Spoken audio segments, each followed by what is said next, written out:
Right, here we are in central London. Later tonight, Bad Company are playing at the O2 Arena. And it gives me great pleasure to be here in the company of the drummer, Simon Kirke. Thank you, Mark. Good to be here. And good to be just next door. Exactly. To the gig. You can just walk over. It's great. And February next year is the release of your third solo album. Yes. All because of you. All because of me, or rather, all because of you. Yeah. Recorded it earlier this year in Chicago with a great band, the Empty Pockets, and it's my third solo. It's my official first album with a major label. Mm-hmm. The other two were kind of steps up to this one. You know, they were more like a hobby, but this is the real deal. I think people who don't follow your solo career too closely might be surprised that you handle the vocals, you also play guitar, you can even play saxophone, so you're quite a diverse guy, aren't you? Well, I've always played guitar. I've been playing guitar as long as I've been playing drums, because it's a little companion, and I take it on the road with me and to various hotel rooms. You can't get a drum kit in a hotel room, you know. Bonzo tried it years ago at LA.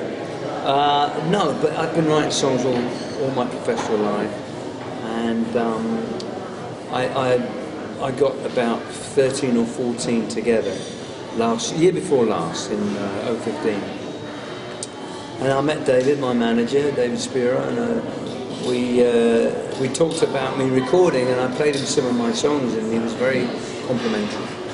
He said, you know, because the test for any song is when you hand it over to someone to put their thing on it, and if it's a good song, it'll bear the weight. And this lovely band, the Empty Pockets, they took all my songs and they made them sound really good. And I've listened to the album today a couple of times. It's got a very positive vibe about it. Well, I'm a happy man lately. I got divorced last year, and I have a new girlfriend. I'm a clean and sober guy, and life is good. It's good to be me right now. Because like the opening lyrics to "All Because of You" is well, you tell me. I'm happy. I'm happy in every way. I'm happy. It's a brand new day. Exactly. Yeah. There's a song in my heart, a spring in my step. Look out, baby, I ain't seen nothing yet. Which kind of sums up how I felt at the time. Those lyrics came to me about a year ago when I was in the middle of this transition from one bad marriage to a good relationship. And it sums me up. Things are good for me right now. I'm looking forward to getting out on the road and promoting it. Because as much as I love playing drums with Bad Company, you know, I do love the band, I have other songs to sing, you know. And when you do solo, obviously it's good to get out front, I imagine. Well, I like getting out front. You know, I'm a Leo. I'm not a shy bloke. And I have to be careful. You know, I don't do a crowd surf, jumping into the abyss, you know, from the front of the stage. But I do like singing out front and telling stories and just getting out from behind the kit. And there's one song I absolutely love on his album, "Friends in the Wood." I wrote that for my kids. I was about to say that because it's the sort of a song that kids will absolutely adore that song. I played it for the Empty Pockets in Chicago, just on a whim, and they loved it. And I've always liked doing it. We've got Pedal Steel, the bloke who played in New York. And yeah, it makes me smile whenever I hear it. It certainly made me smile. My kids, they're all grown, they have kids of their own, so I play it for my grandkids. Obviously, there's a badger in there, there's a hedgehog in there, and you've got an owl, you sing about an owl in there. And you've Oswald the owl. Oswald the owl, yeah. Tim the mole. Yeah, all different. And it was just conjured up out of my head when I wrote it for my eldest daughter when she was about 3 or 4. Yeah. Back in the early 80s. Yeah. And then I say there are some songs, you know, about the darkness into the light. The song is called "Into This Light," so Into the Light. Into the Light, sorry. Well, that was about my, you know, when I finally sobered up and gave up drinking and got better again. It took me a few times. I don't mind saying that, you know, I'm an alcoholic in recovery. There's not the stigma attached to it now that there used to be back in the 70s and 80s. If you said you were an addict or an alcoholic, you were a pariah, you know, you were looked down upon. But so that's about, you know, about addiction, giving it all up and just coming into the light. And there was one song that I really wanted to have a gospel choir on, and we got this wonderful choir in Chicago who did such a great job. And every time I hear the song, I get really emotional. It's great. And how much was it of a challenge for you to fight your addiction? Did that come from yourself, or? I mean, you can't really do it by yourself. You've got to go to meetings. You've got to call for support. You can white knuckle it, but it does help to walk into a meeting. I can't say which one because it's a secret society, as you all know. But the people who know what I'm talking about. But you know, back in the 70s, you think you're immortal when you're in your 20s and 30s. You're not going to do this. You hit 50, and I'm 67. Yeah, exactly. Yeah. And it's I can't do that. And I don't want it. I must admit, I'm touching 50 and I'm feeling it now. Every time I get out of it, there's another little pocket of pain somewhere. Oh, what's that? And tell us about a song, Maria, 'cause it's a lovely song. It's got strings on the song. Maria's my girlfriend, my it is, fiancée. And I met her a few years ago. That song was one of those songs that came very, very quickly. And I knew as soon as I wrote it, I wanted to have a string quartet on it. Because ever since Yesterday in the 60s, when I heard, you know, Blackbird and Yesterday and those two wonderful songs from McCartney, I've always wanted to play the string quartet. So, yeah, and they did such a great job. And is the song Stay With Me also about Maria? Stay With Me, yeah. She'll be wanting royalties. Yeah. Well, it's coming across, you know, all this happy, refound love you have, you know. I know. I actually was listening to a Paul Simon song. He might sue me for plagiarism, but there's one rundown in there, a musical rundown, which was so attractive, and I managed to incorporate it into the song. And once again, it was a song that I played at the end of the sessions in Chicago as we were wrapping up. We'd done all the tracks, and I played this to the guys, the Empty Pockets, and they all went, "Oh my God!" And it's funny, sometimes you don't see the wood for the trees. I thought it was an okay song, and they were like, "Oh my God!" And they did their thing on it and elevated it. It was kind of but now I listen to it, and they brought out a new value of a song to me. So I'm very grateful for them. There's a few different flavours on there. There's a bit of country, there's a bit of folk on there. A bit of rock. And a bit of jazz as well. Yeah. You know, the Mountain of Madison. Mountain on Madison. Is that you playing the saxophone, is it? No, I wish. Oh my God. That guy was he was called Art Hayes. He lives in Texas, and through the beauty of the internet, we got him to do his part in Austin, where he lived. I wrote that, it's a few years ago now. I saw a couple on Madison Avenue. It was pouring with rain, and I couldn't get a taxi. And I was sheltering under this scaffolding, this awning. And this couple were oblivious, they were completely drenched. And she just said, you know, "I want to melt into you," to this guy. And it was such a lovely, unusual phrase. And it just stuck in my head, "Melting on Madison." And it was one of those songs that, once again, it just came very quickly. So, and I love it. It's a very, it lends itself to a lot of imagery. Someone said they're going to put it in a film. We'll see. Yeah. There's another song in there about sunnier climates, Warm Gulf Water. Warm Gulf Water. Is it anywhere in particular? No, I wrote that with a friend of mine in New York, Rob Talby, very good songwriter. And he actually had the initial idea about a guy who had been working all his life and is fed up with it and just wants to cash in, get a little place, and finish his days, you know, by the sea or by a lake or whatever. But you know, something happens. He gets cancer or heart attack, and he dies before his time. And it was a profound song, which I was just lucky enough to add to. But the main credit will go to Rob Talby. It's mainly his song, but a great song. Love it. Now there is a cover version on his album. I'm sure everybody would buy this Feel album. Like Making Love. I know this song. It's a bad cover song. Feel Like Making Love. Yeah. It hasn't strayed too far from the original, but it's got more of a calypso reggae feel to it. Calypso reggae. Yeah. And I was playing it. I have a little ukulele at home, and I was just dinking around. And the original chord is D to G. Anyone out there plays guitar?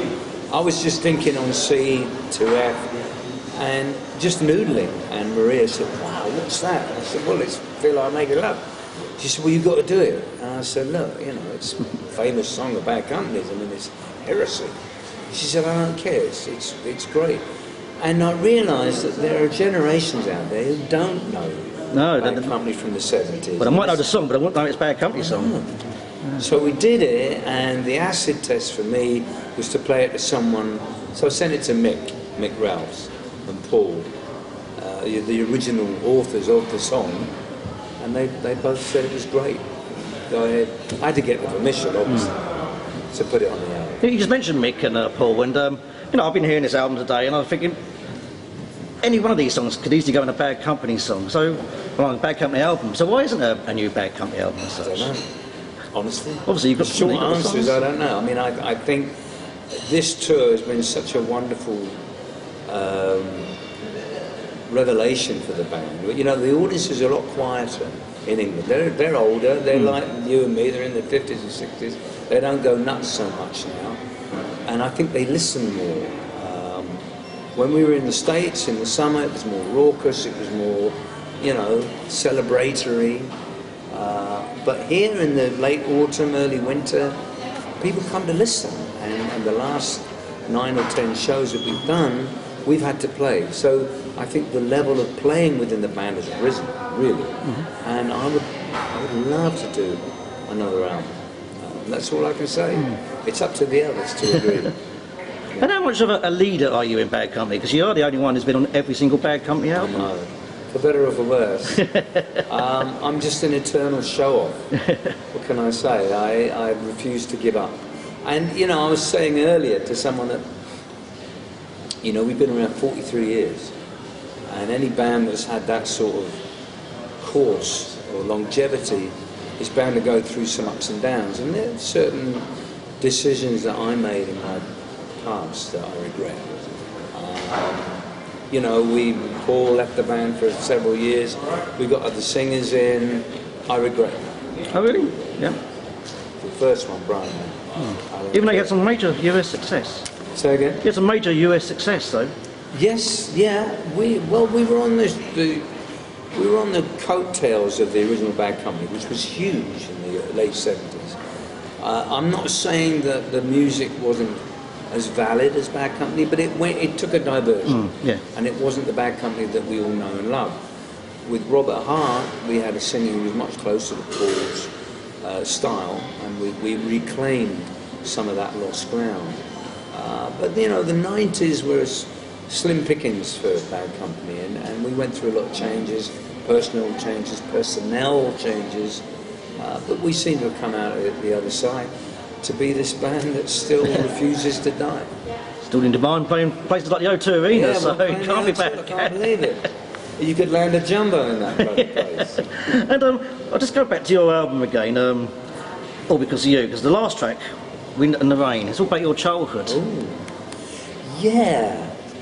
Well, you know, I'm at that stage in my life now where I start to look back. And I actually was visiting my old stomping ground, my old school, when I was, 50 years ago, when I was 15, 16, the place where I grew up in Shropshire, because we laid our parents' ashes to rest, me and my two brothers. And it was only last weekend that I went all over that area. It was very, quite emotional. But the thing about the wind and the rain, I think it pertains to anyone who's hurtling through middle age. We start to think about how we grew up, where we grew up, and the people that we used to know, first loves, and Wind and the Rain kind of encapsulated that. That was written again with Rob Tailby and a lady from Nashville. And it doesn't matter geographically where that village is. It can be in bloody Iceland or Norwich or San Diego or Edinburgh. I mean, it's your place where you grew up. And there are certain aspects that I remember, and my first girlfriend, when I was about 8. And it just came together in that song. I know when you was a teenager and you got your first drum kit, you made sort of a pact with your parents that you got like 2 years to make something of yourself, or you're going to college, young boy. That's right. You sort of proved them wrong, didn't you? They persuaded me to stay in school and get my A-levels. Yeah. Because after my O-levels, I was all gung-ho to come to London and try my hand. I was only 16.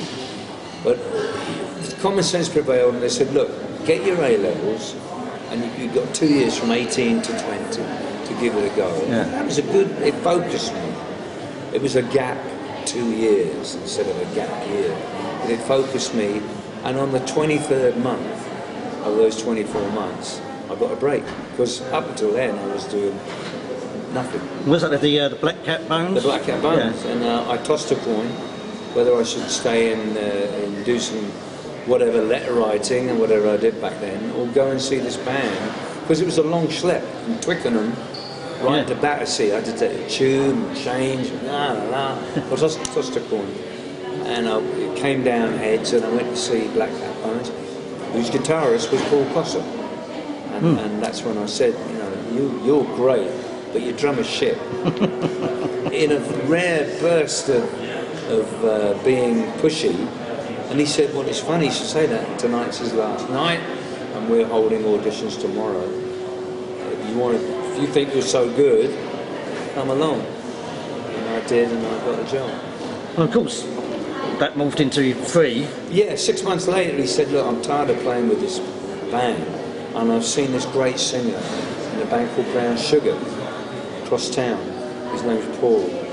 And we went to see him, and I didn't realise at the time that they had another drummer in mind, or Paul Rodgers had another drummer in mind. And we were at his house. When we arrived, me and Coswell, this guy opened and he saw me and I had a pair of drumsticks. It was like, oh.